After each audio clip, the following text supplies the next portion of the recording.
નમસ્કાર મિત્રો, છેલ્લા 4-5 દિવસથી ડીપ ડિપ્રેશનને કારણે રાજ્યની અંદર ભારેથી અતિભારે વરસાદો પડી રહ્યા છે. એ ડીપ ડિપ્રેશન છે અત્યારે આગળ વધી અને ડિપ્રેશનના સ્વરૂપમાં કચ્છ ઉપર સ્થિર થઈ ચૂક્યું છે, જેને કારણે હજુ પણ 36 કલાક સુધી રાજ્યની અંદર ભારેથી અતિભારે વરસાદની શક્યતાઓ છે.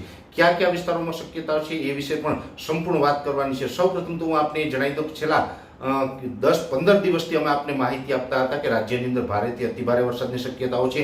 ઘણી જગ્યાએ ડબલ ડિજિટમાં વરસાદ પડશે, એટલે કે 9 ઇંચ કરતાં વધારે 10, 12, 15 ઇંચ અને અમુક જગ્યાએ 15 ઇંચ કરતાં વધારે વરસાદ પડી શકે છે. એ જ મુજબના વરસાદો છે એ નોંધાયા છે. ખાસ કરીને આ સિસ્ટમ છે એ ડીપ ડિપ્રેશન હતી, એટલે કે સૌથી શક્તિશાળી મજબૂત સિસ્ટમ હતી, જેને કારણે ઓલ ઓવર ગુજરાતમાં સાર્વત્રિક વરસાદો નોંધાયા છે અને ઘણી જગ્યાએ અતિવૃષ્ટિ પણ જોવા મળી છે.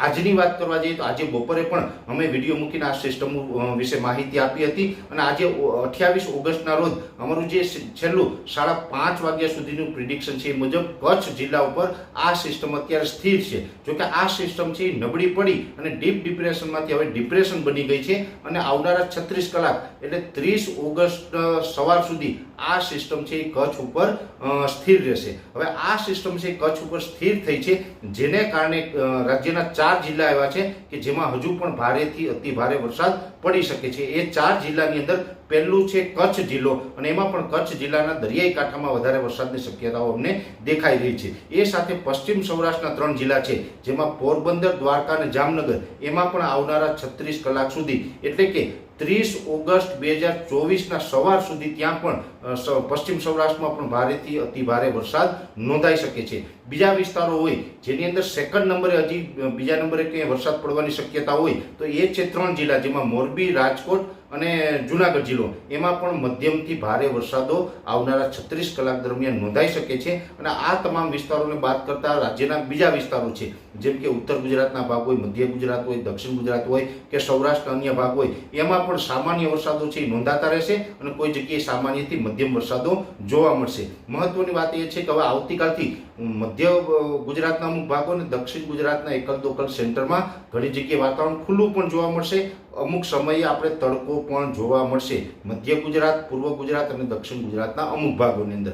બાકીના વિસ્તારોની અંદર વાદળછાયું વાતાવરણ અને વરસાદો છે એ કન્ટિન્યુ પણ જોવા મળશે. હવે આ સિસ્ટમ છે, આ સિસ્ટમમાં આમ જોવા જઈએ તો મોટા ભાગના વિસ્તારોની અંદર અમે જે માહિતી આપી હતી એ મુજબ પવન સાથે વરસાદો નોંધાયા છે અને ભારે પવન છે એ ફૂંકાયો. હજી પણ આ સિસ્ટમને કારણે ભારે પવનો છે એ ફૂંકાઈ રહ્યા છે. એમાં પણ ખાસ કરીને સૌરાષ્ટ્રના ભાગો અને કચ્છના ભાગોની અંદર આવનારા 36 કલાક સુધી પવનની સ્પીડ છે એ 35 થી 40 કિલોમીટર અને અમુક જગ્યાએ 40 કિલોમીટર પ્રતિ કલાક કરતાં પણ વધારે ઝડપ જોવા મળે તેવું અનુમાન છે. આ સિસ્ટમ છે એ 30 તારીખથી ધીમે ધીમે પછી પશ્ચિમ દિશામાં અરબ સાગરમાં આગળ વધી જશે, એટલે આપણે 30 તારીખથી આ સિસ્ટમમાંથી મુક્ત પણ થશું. પણ અત્યારે આ સિસ્ટમ છે એ કચ્છ ઉપર સ્થિર છે, જેને કારણે અરબ સાગરમાં પણ અત્યારે એક તોફાન જોવા મળી રહ્યું છે. ઊંચા મોજા ઉછળી રહ્યા છે, દરિયો અત્યારે તોફાની જોવા મળી રહ્યો છે. એટલે ખાસ કરીને માછીમાર ભાઈઓએ અત્યારે હાલ 2 થી 3 દિવસ સુધી દરિયો ન ખેડવો, કેમ કે હજુ પણ દરિયાની અંદર તોફાન વધી શકે છે. કેમ કે હવે સિસ્ટમ છે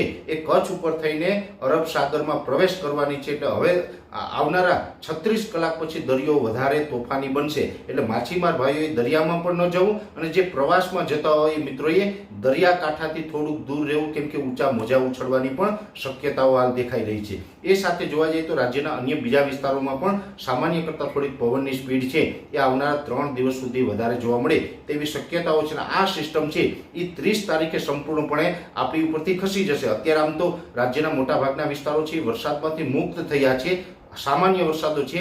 પણ અત્યારે પશ્ચિમ સૌરાષ્ટ્ર કચ્છની અંદર ભારે વરસાદો પડે છે, એ પણ 30 તારીખથી આપણે એમાંથી મુક્ત થશું. એ પછી જે અમુક પ્રકારના ભેજ છે કે અમુક ટકા ભેજ છે એ 700 HPA લેવલે અને 850 HPA લેવલે છૂટી ગયા હોય, એટલે 31 ઓગસ્ટ અને 1-2 સપ્ટેમ્બર એમ 3 દિવસ સુધી, 30 તારીખ પછી પણ 3 દિવસ સુધી રાજ્યની અંદર છૂટાછવાયા સામાન્ય હળવા ઝાપટાઓ કે મધ્યમ ઝાપટાઓ છે એ નોંધાતા રહેશે. કેમ કે અમુક ટકા ભેજ છે એ મોટી સિસ્ટમ પસાર થઈ હોય, એટલે અમુક ટકા ભેજ બાકી રહી ગયો હોય, એ ભેજના સ્વરૂપે એ વરસાદ પણ જોવા મળશે. ત્યારબાદ આપણું વાતાવરણ ખુલ્લું થશે. જોકે બંગાળની ખાડીમાં ફરીથી એક સિસ્ટમ બની રહી છે.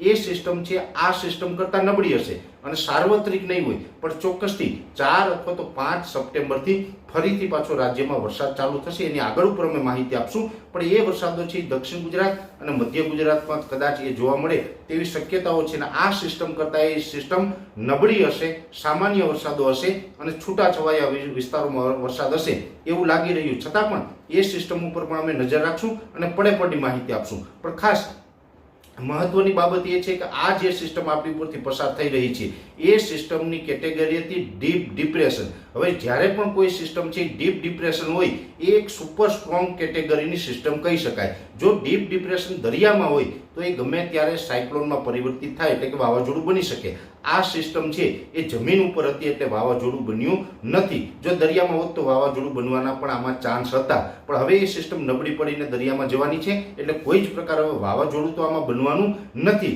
પણ આ એક સુપર સ્ટ્રોંગ સિસ્ટમ છે એ આપણી ઉપરથી પસાર થઈ, જેને કારણે પવનની સ્પીડ છે એ પણ રાજ્યના તમામ વિસ્તારોની અંદર વધારે જોવા મળી. મોટા ભાગના વિસ્તારો એવા હતા કે જ્યાંથી સિસ્ટમ પસાર થઈ જેને કારણે વધારે વરસાદો નોંધાયા. તેમાં અમુક જગ્યાએ ગાજવીજ પણ જોવા મળ્યું અને મોટા ભાગના વિસ્તારની અંદર પવનની સ્પીડ છે એ 35 થી 40 કિલોમીટર અને એના જે ગસ્ટિંગ હોય છે, ઝટકાના પવન હોય છે એ પ્રતિ કલાક 60 કિલોમીટરની ઝડપે પણ જોવા મળ્યા છે. એટલે પવન સાથે વરસાદ પડ્યો છે જેને કારણે રાજ્યની અંદર જે ચોમાસું પાક હોય છે એ મગફળીને બાદ કરતા અનેક પાકો એવા છે એ ઢળી પડ્યા છે. જેમ કે 1 ફૂટ કરતાં ઊંચાઈવાળા પાક હોય જેની અંદર અડદ, મગ, તલ, સોયાબીન છે, કોઈને વહેલા વાવેલા જે તુવેર અથવા તો એરંડા જેવા પાક વહેલું વાવેતર થયું હોય એ છે, અને શાકભાજીમાં મરચી, રીંગણી, ટમેટી, અન્ય પાકો છે. આ તમામ પાકો છે પવનને કારણે ઢળી પડ્યા છે અને આ વરસાદને કારણે પવન સાથે વરસાદ પડ્યો એટલે અનેક જગ્યાએ ખેતી પાકમાં પણ મોટું નુકસાન જોવા મળી રહ્યું છે. એટલે આ પ્રકારે જે ઊંચાઈવાળા પાક હતા એમાં નુકસાન થયું છે. કોઈ જગ્યાએ અતિવૃષ્ટિ જેવા વરસાદો થયા અને વધારે પડતા પાણીનો પ્રવાહ આવ્યો હોય તો મગફળીની અંદર પણ નુકસાન હશે, કેમ કે એ વિસ્તારોમાંથી જે વધારે પાણી પસાર થયું છે ત્યાં ખેતરો ધોવાઈ ગયા હોય એટલે એને પણ ઘણી જગ્યાએ નુકસાન હશે. ઓલ ઓવર જોવા જઈએ તો આ સિસ્ટમ છે એની જરૂર હતી ત્યારે આપણે વરસાદ તો ચોક્કસથી મળ્યો, કેમ કે રાજ્યની અંદર સાર્વત્રિક વરસાદ થયો છે. એટલે જ્યાં વરસાદ હતો ત્યાં પણ થયો ને જ્યાં વરસાદ ન હતો ત્યાં પણ સારા વરસાદો થઈ ચૂક્યા છે. એટલે એક સારી બાબત પણ છે.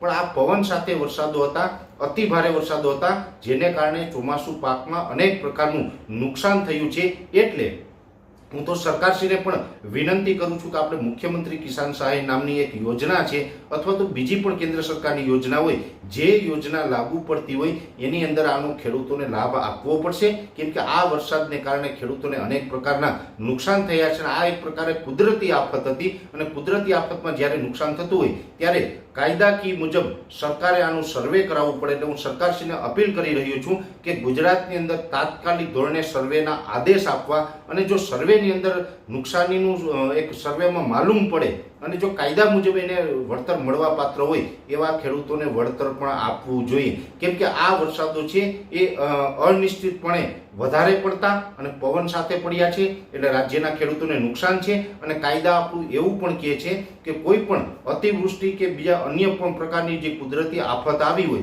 અને આને કારણે જો ખેડૂતોને નુકસાન થાય તો 72 કલાકની અંદર આનું સર્વે થવું જોઈએ. તો સરકારે 72 કલાકની અંદર તાત્કાલિક ધોરણે હવે નિર્ણય લઈ અને સર્વેના આદેશ આપવા, જેથી કરીને જો સર્વેની અંદર નુકસાન થયું હોય એવું ક્યાંય રિપોર્ટમાં આવે તો એ ખેડૂતો સાથે ન્યાય થાય અને એ ખેડૂતોને આપણે પાક નુકસાનીનું વળતર આપી શકીએ. એટલે ખાસ સરકારને મારી અહીંયા સર્વે કરવા માટે પણ અપીલ છે. અને જો સરકાર સર્વે નહીં કરે તો પણ અમારા તરફથી ઉગ્ર રીતે કાંઈ દેખાવ કરવામાં આવશે. અત્યારે આ વિડીયોની અંદર એટલું જ.